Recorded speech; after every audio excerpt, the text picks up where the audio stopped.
Hello everyone, welcome to online tutorial by Vishali. Today we are going to give the video on the topic placements the B school way. So this is one of the most requested video I got from users. So they asked me about the various placement scenario in the B school. In the next video we'll be focusing on the placement of the engineering colleges. So I am going to I'm going to tell you about the different stages in the B school, about and the placement scenario in the B school, how it works. Basically, I'm going to tell you about both the placements, summer placements and the final placement. So whatever I'm telling is relevant in case of both the placements. So the first of all, most of the B school follow different criteria for the placements about for shortlisting the candidates for the placement. But I'm telling you the most relevant criteria which is followed by almost all the colleges. So the first criteria is profile-based shortlisting. In this first stage, you have to do nothing apart from filling a form floated by a placement committee. Basically, in this stage, a placement committee will float a form regarding your 10%, 12% graduation percentage and MBA specialization. Basically, all the informations are asked by the company which has arrived in the campus or which is converted by the placement committee to come to the campus. So basically, they'll be asking your 10%, 12% graduation and MBA specialization, whether you're pursuing it finance, marketing, supply chain, operations, etc. So what happens in this stage is is about the fixed criteria which is mentioned by the company. For example, if the company mentions that you should have a 10% above 75, 12% over 75 graduation percentage basically is asked from 70 or 7 CGPA to 7.5 CGPA, and MBA specialization is as per the profile which is opened by the company. So all this is done by placement committee or by the company. All the information is collected by the placement committee. They will either shortlist themselves or they'll further the list to the company, and company will look after it. They also mention sometimes the experience. Some profiles are only open for the experienced candidates. So there can be also another criteria which is about the work experience. Now, second round is the round where you have to prove your skills. First of all, aptitude round. Aptitude round looks for analytical skills, which is similar to whatever other exams we take, for example, SNAP and IFT. The exams are not as tough as the CAT or the XAT, but the exams are are those tests which are trying to test your speed, how fast you can solve the questions and how fast you can take the decisions. So basically, the most of the exams are divided into three parts. For example, English, DIN, maths, and reasoning. There can be other part also. Sometimes some companies ask emotional questions also, which generally which are about the HR candidates, and they would also ask you to write the essays or letter. So this is the most important round, aptitude round, because this is the first stage where the screening happens and you have to perform better. So for some of the tips I would give to you for aptitude round is prepare the maths by Arun Sharma, which you know, and LOD 1 would suffice. You don't need to go to LOD 2 or LOD 3. LOD 1 solved example are more than enough. You can go for, again, for reasoning and English, I would say that go for Arun Sharma. It's the classic thing. Other book I would like to recommend is Fast Track Objective Arithmetic by Rajesh Verma. The book seems to be very easy, but it has certain tricks. For example, SICI and other such chapters, algebra basically, which make you solve the question very easily if you know those formulas. The reasoning book I would recommend R.S. Agarwal, because the reasoning questions are basically simple questions. So basically, reasoning questions are basically simple questions, and there would be more number of questions, and you have to solve them in small period of time. So this is all about aptitude test. You don't need to prepare something extra. You just need to go through, or you just need to brush up whatever you have prepared for the CAT and SNAP and IFT. Okay, basically IFT and SNAP. Now the second round, once you are done with the aptitude round, there will be a selected list of candidates which will be floated. Basically, again the filter happens, and there will be small number of candidates which will be moving to the GD round. So GD round, as we know, is classic round, and they test your speaking skills, how you perform in a team. They check your team management and whether you're a team player or not. So GD can be basically of two types. First type of GD is a classic GD, which in which we are given a topic and then you have to speak on it, and every candidate comes in and jumps to speak. The other GD is case-based GD, which is basically followed in most of the B schools and which is followed by many of the companies. So case-based GD looks for many of the different cases. So let me take you through different types of GD. One GD can be of abstract topic. Abstract topic involves like black is the new orange, and you can interpret the topic as and when you want, and you can start the GD. For a conventional topic can be women empowerment in corporate sector or such other topic about the poverty and etc. The third topic can be of contemporary topic. Contemporary topic involves like, for example, these days we are talking about section 377, falling value of money in comparison to the dollars, etc. Fourth is case-based GD, which I told you earlier. Case-based GD is basically you along with your group will be given a case and you have to arrive on a feasible solution. This is followed by most of the B schools, and some of the companies take the classic GD, which is the simple GD given with the topic.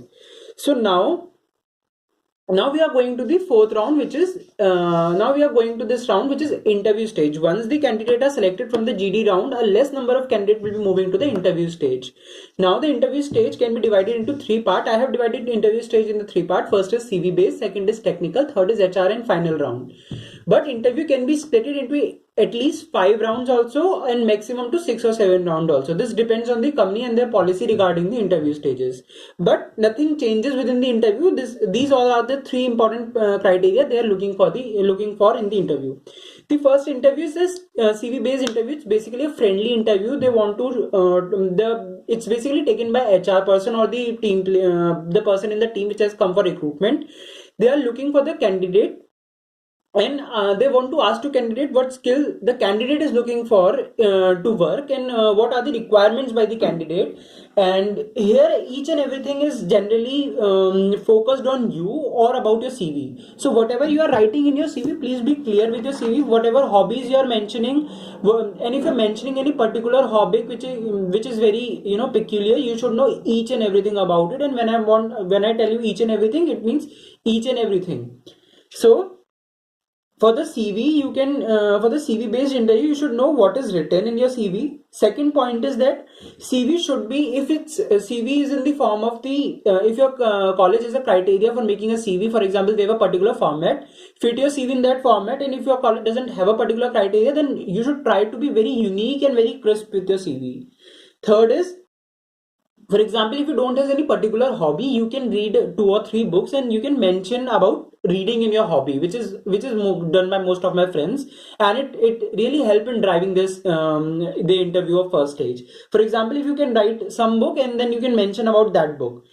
The third or the important thing which I would like to mention is that this round is basically very friendly interview. They want to check your communication skills and they want to know how much you know yourself. Now the dreaded question of why MBA and why this company can again appear in the CV based interview. And if you have any gap in your career, you have to prepare your answer for that, and you should be very genuine with your answer, because company would consider if your answer is genuine. And if you left job, you should know about the job and why you left and why you want to change your sector if you want to change your sector. Now there is the interview stage round. The shortlisting also happens in this round, and a very few number of candidates move to the technical round. So for the technical round, they ask to the subject based knowledge. For example, if you are in marketing, it becomes very important that you should be thorough with the Kotler book and brand equity, which comes by ET. Now, if you're a finance candidate, you should know about the financial management. You should know terms about investment management, investment banking. You should know what is debt, what is credit. You should know what's wealth management, what is mutual fund, hedging, etc. So many books are there for financial management. You can take I.M. Pandey, Prasanna Chandra, etc. to prepare for it, which are like most of the classic books. Now, the other thing you should be very aware about is about the news. Also, it would be very helpful if you can go through BSE and NSE stock prices of that day, because sometimes they would ask you to check whether you have prepared or not, because everybody knows that it's an interview day and you should know about the stock prices. So you should also go through Investopedia, and it will help you to solve your problems. So now once you're done with the technical interview, there can be another technical interview which can ask you many basic questions, like how many ping pong balls you can fit in Boeing 747 or etc. questions, which are like classic questions of MBA curriculum.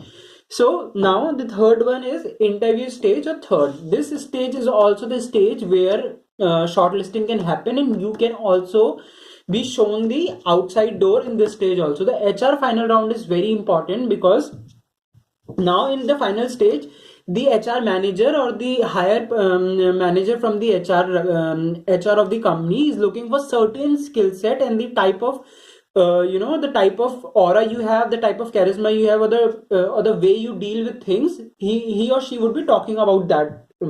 They would talk about the salary expectation, they would talk about the job locations, etc. Now at the end, I would tell you few of the very important things which are regarding this is talk to your seniors. Your seniors know most of the things, and your seniors have already gone through this process. So for example, if a company has come, they know what all will be asked by company. It would be differ because new people would be coming probably this year. So you should talk to your senior. They can give you gist about the test and the GD round. Now, the other thing is I would like to tell you is, for example, if a company is coming tomorrow to your campus, you should be very, very, very thoroughly prepared with the company, whatever is mentioned in their website, where are their headquarters, on what all different services they provide, what all different product they manufacture.